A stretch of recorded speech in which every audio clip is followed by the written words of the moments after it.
Hello and welcome to a lesson on file services. So today we'll learn on how to make data available to our employees, to the users. So we'll be able to, set some permissions, deny or permit permissions to users to either use a folder or um, or a file, and we'll look at other things. Okay, so that's what really file services are, is making data available. So let's get started. Let's log into our server.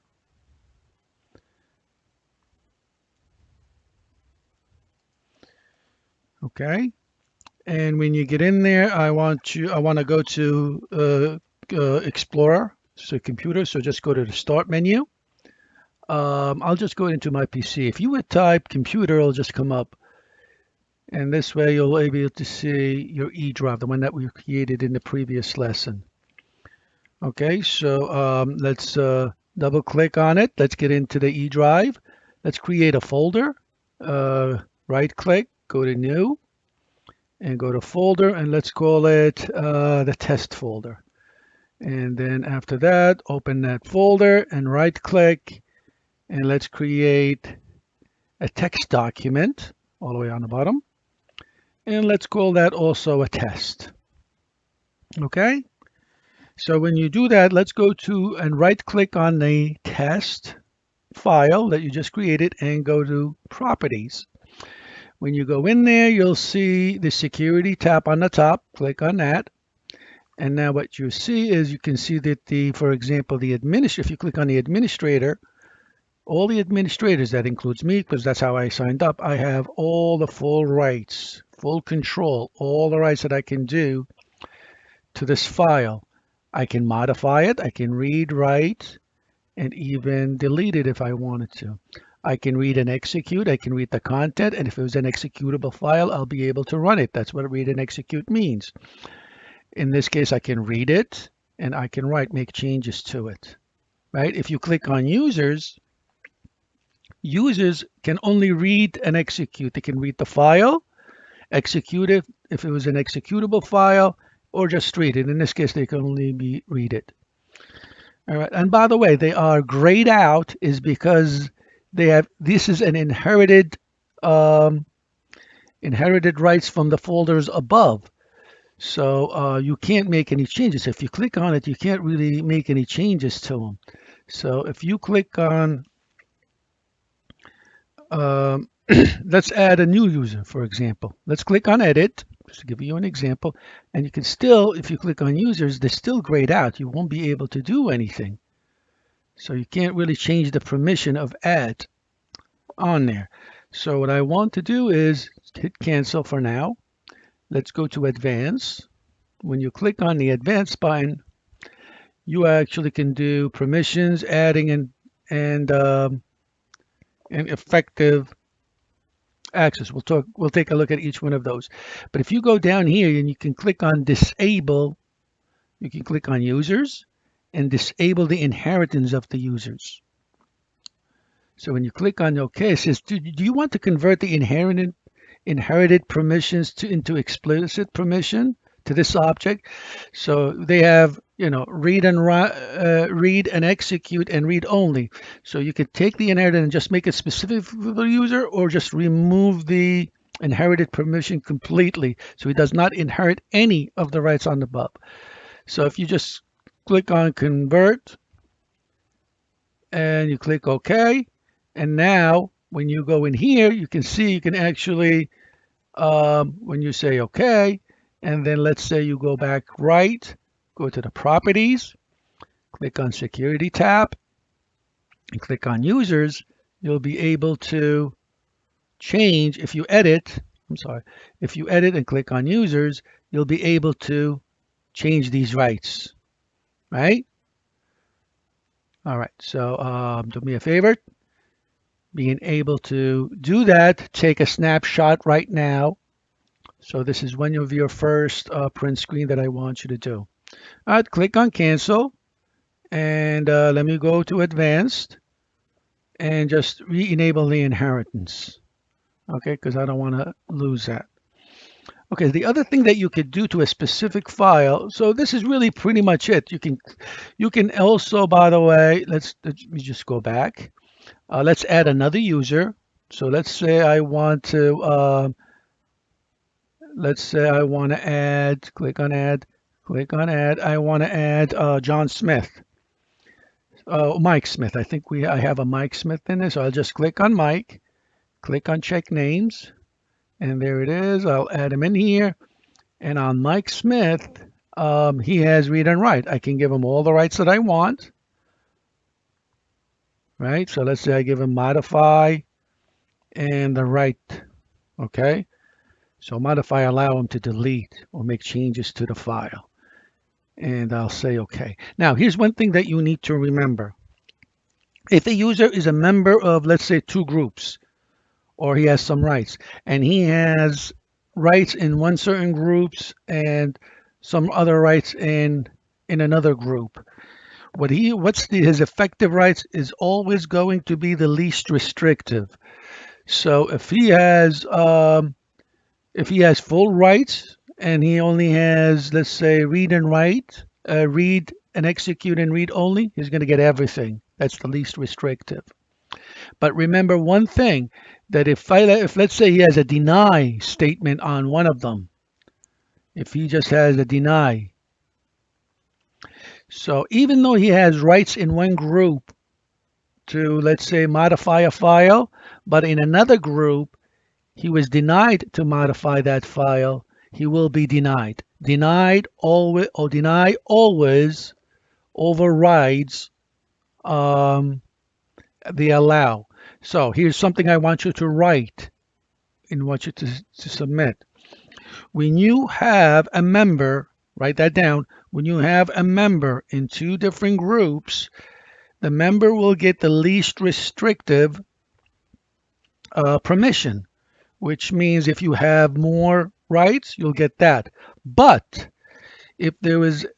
deny permission will always overrides a permit permission. Just remember that.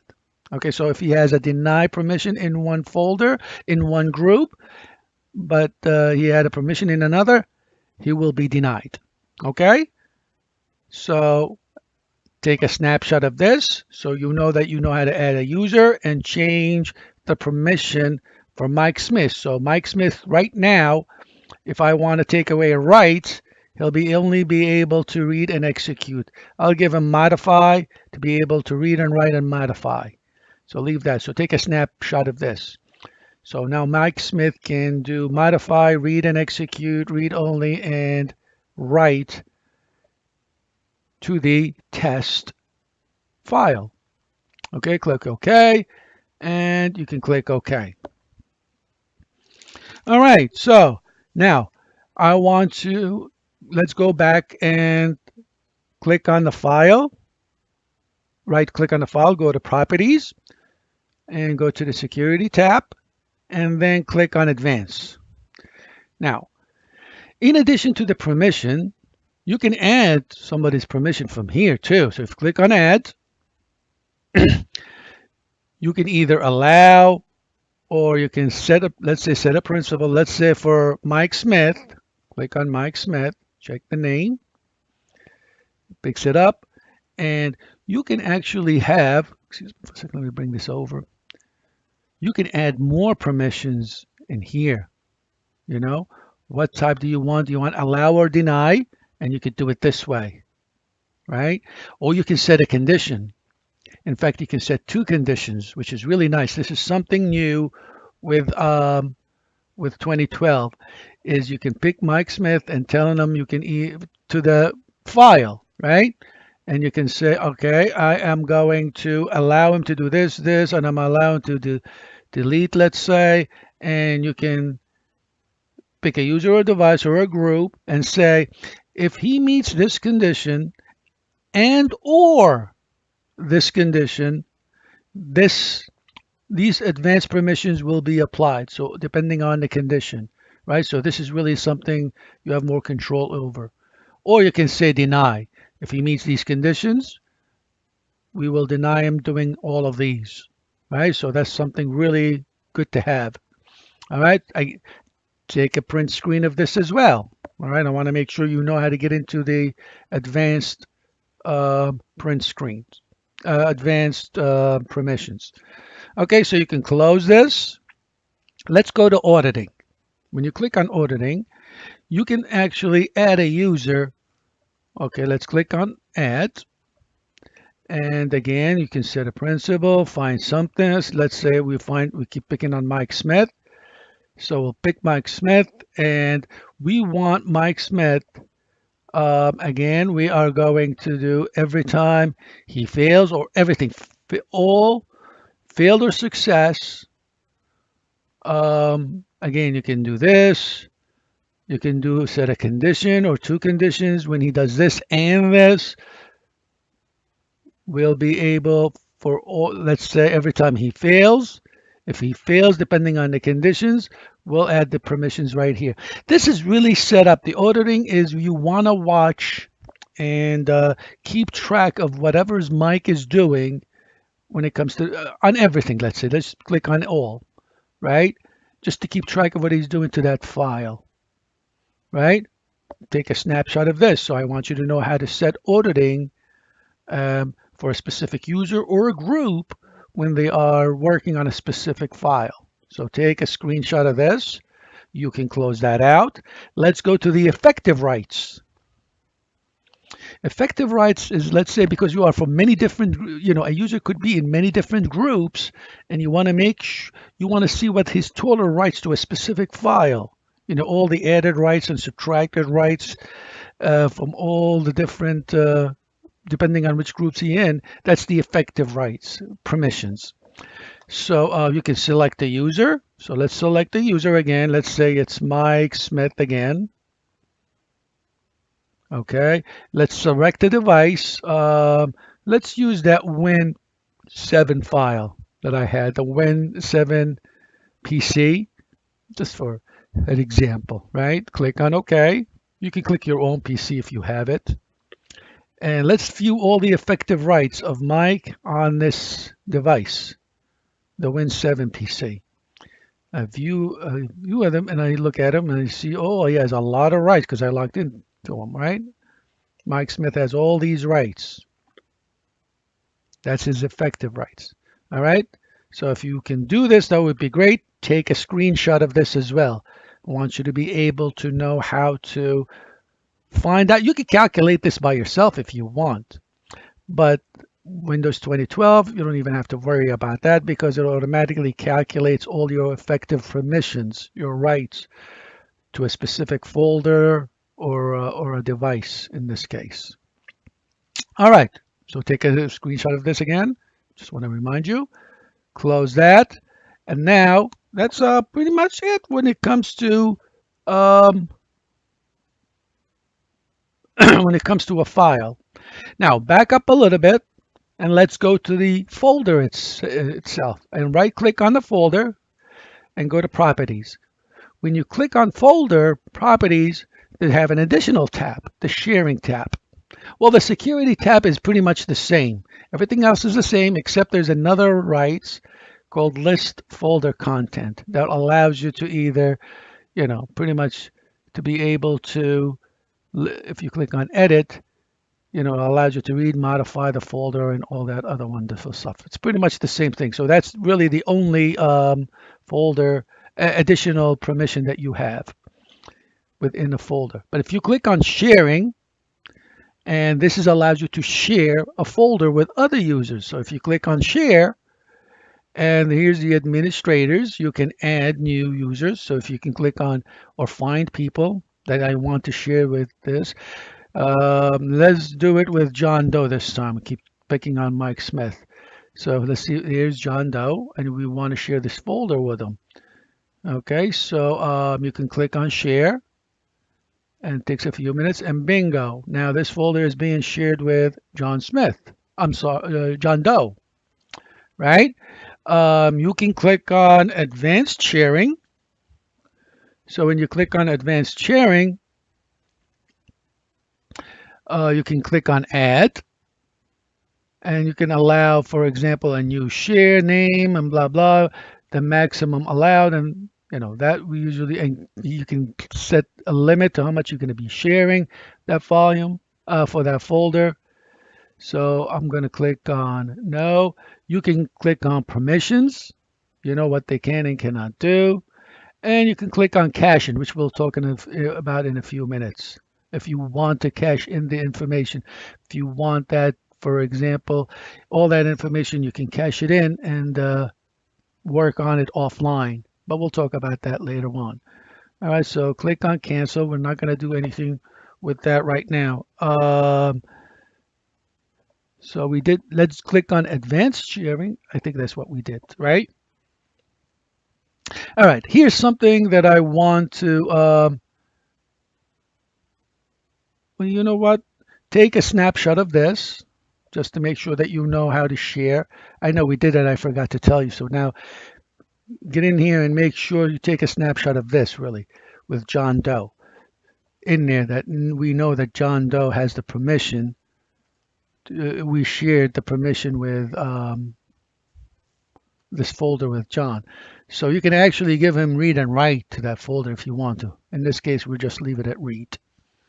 Okay, so click on cancel and click on closed for now. So here's something new that we want to, that Windows 2012 has. It has something called the access-based enumeration. And what that does is it allows you to it allows you to do caching like we talked about previously. So to be able to actually what enumeration does is allows users to see only the folders that they have access to. So if you don't have access to it, you won't be able to see it. And if you won't be able to see it, you won't be able to hack into it or delete it or anything like that. So the access-based enumerations will only allow users to see what they have access to. So to be able to set that up, we have to go to File and Service, File and Storage Services. So go to the Service Manager, and I want you to click on it and right click and click on shares. All right, and let's click on these test folder right here, right click on it and go to properties, and let's go to settings. And here's something that you want to know. Enable access-based enumeration, and it says it displays only the files and folders that a user has permission to have access. If you don't have access to it, you're not going to see them. In the old days, you get to see everything, even though you don't have rights to them. So now, when you enable it, you won't be able to see anything that you don't have access to, which is good. All right, allows caching. This is another thing. You want to be able to have offline sharing. So when you get into a folder, when you're, let's say, on campus, on the network, and you're connected and you are on a shared folder, you want to be able to cache in, take all that information from that folder, the files and everything, and put it on your memory, on your hard drive, on your computer, so that, let's say you go on a trip and you're on the airplane, you can have access to that folder and files that's on your hard drive, make all the changes you want, so that when you come back to the network and you connect, the files and the folder will be updated. But here's one thing that I want to warn you. This is really not designed for multi-users, because let's say two people did this and they went to two different trips and they made changes to the same file.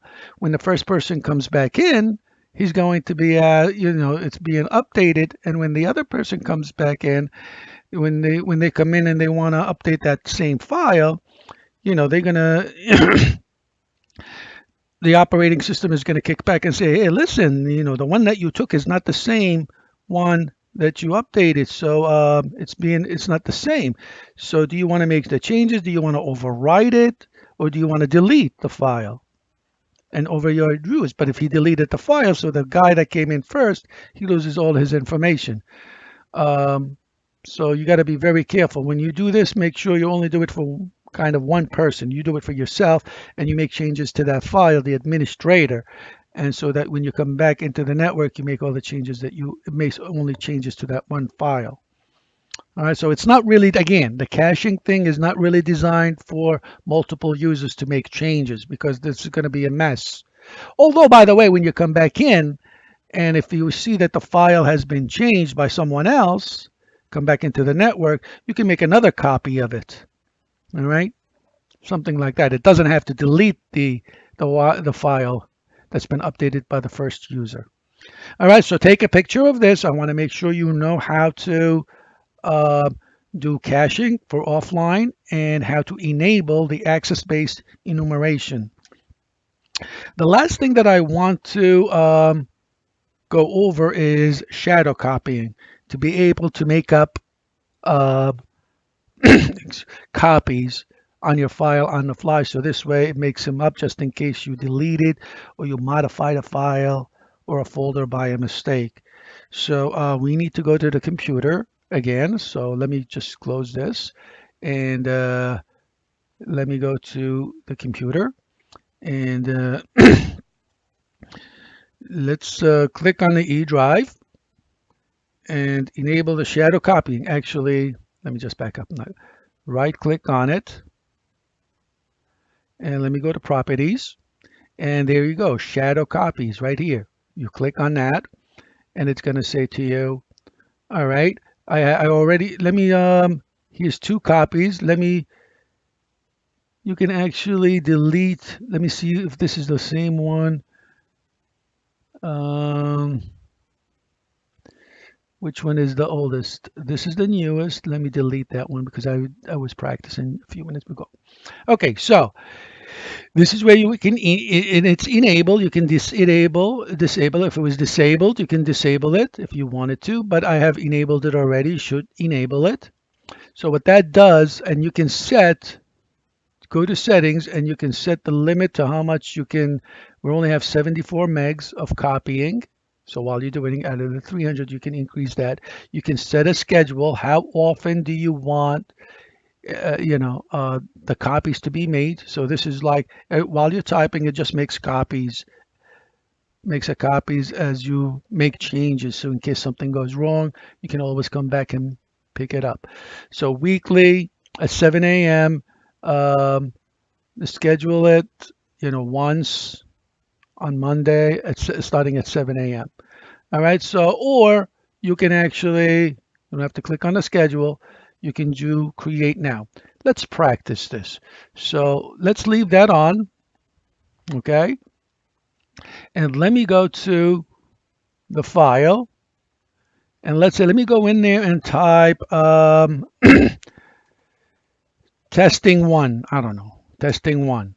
And let me go to file and save it. And just close this file. Let me just double check and make sure. Yes, it is. Okay, beautiful. And let me go back to what? Oh, why did I click on that? Let me go back to computer. That's what I wanted to go back to. Let me see if it's open. No, it's not open. Okay, so I'll go back to my computer and I'll right click on the E drive, go to properties, go to shadow copies, and just click on create a shadow copy right now of the E. Okay, so now I have a copy of it right now. It happened right in there at 2:39. So I'll click on OK. Let me go back to the file. And let's say you said, oh, I want to make changes to the file. And let's say you made it version 2, and then you saved it and closed. And later on you say, oh my God, I made a mistake. I should not modified or deleted that file. You see it still has testing 2 on it, right? Then you say, well, how can I get it? In the old days, you have to go back to the administrator and say, can you please recover the file that was deleted from me? And he has to go through the whole recovering from the backup of the server. But now you don't even have to do that. You can go back to my computer because we created the old shadow and click on properties. And if you go to previous versions, there's 2 of them, right? You can actually look at them. This is the old one. If you right? This is when we first started, you make a copy of it immediately. And here's another copy that has version 1 in it. This is the one that you want, right? So if you say this is the one I want, beautiful. And then you can click on it and you can actually restore it. So it overrides the other one. Or you can, you can click on restore. Are you sure you want to restore it? That means the one that you had, the one we typed testing 2, you'll lose. Or you can make another copy of it and place it somewhere else, right? So doing this, I want you to take a snapshot of this. So I know that you know how to do shadow copies and being able to restore or make a copy of a file that has been changed. Okay? So this is your last snapshot. And this is really a quick lesson on file services. Okay, I want you to practice this if you can. Again, get familiar with the permissions. We'll get into more permissions when we get into group security and group policies and all of that later on with other lessons. Okay, until then, and keep up with the good work.